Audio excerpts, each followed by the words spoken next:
Are you a Funko Pop collector? Do you have over 100 plus pops in your collection and you constantly overspend? If you answer yes to any of those questions, let me tell you the top 3 tips I use to make your collecting experience much more enjoyable. This is going to be very entertaining.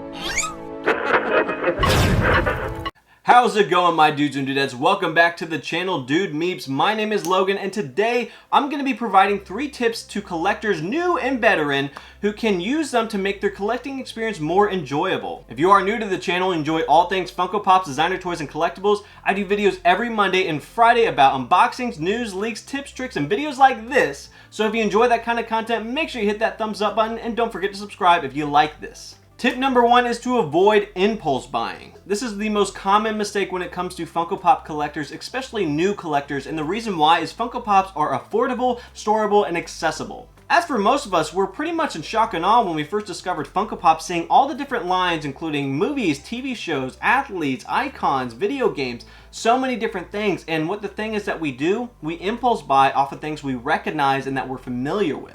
One thing we do is when we see a Funko Pop we recognize, including movies or TV shows, maybe we watch it a few times and enjoyed that movie or show, but we're never a true fan of it, but we'll buy the pop anyway just because we recognize and thought it was cool. And then a few months later you see it in your collection and ask, why did I buy that? I don't watch that show that often at all, or I've only seen that movie twice. I'm not a true fan. If I'm a die-hard fan, that's different. But the thing is, you need to limit the lines that you collect towards. Narrowing down the Funko Pop lines that you like to collect will save you a ton of time and money, and avoid having a huge collection in your house that now you have to try to maybe go and get rid of them by selling them off individually, which can be painstaking hours, or even trying to sell it off to a local comic shop and get 30% of value, and most of them may be $10 commons, so you're really not getting that much of a return. Now, tip number 2 is to avoid overspending and set yourself a budget. Now, I know it sounds easier said than done and pretty obvious tip to follow, but the thing is, we'll spend $10 10 different times, no problem, but if we have to pay $100 for one single item, then we back off.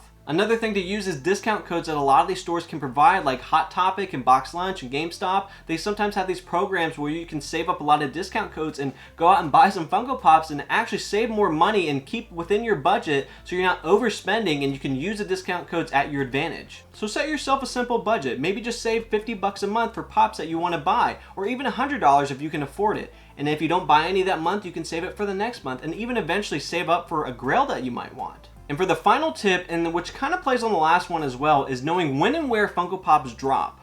Sometimes people get this fear of missing out, a FOMO feeling, when something sells out on Hot Topic or GameStop or even the Funko Shop, and they immediately go onto eBay or Mercari and try to pay for flipper prices and overspending and ruining the budget they set when they could just wait for a restock to happen. The thing is, we're not always going to know when restocks occur. You could be eating, you could be working, you could be sleeping. So the best thing you could possibly do is follow Instagram news pages. Those are going to be your best friends when you have a restock you're waiting for, or maybe new pops that you're looking forward towards, but you don't know when they're actually going to drop. If you're patient and wait, you can follow these Instagram and Twitter pages that will give you live updates when the newest thing comes back into stock that you were waiting for, so you don't have to go on eBay and pay flipper prices. I'm telling you, if I knew about these tips before I started getting collecting, I probably would have a lot more money in my pocket and have maybe more of the pops I want in my collection. So if you guys want to avoid the mistakes that common collectors make sure you don't impulse buy, limit the lines that you like, make sure you set a budget and know how much you're spending and you don't overspend.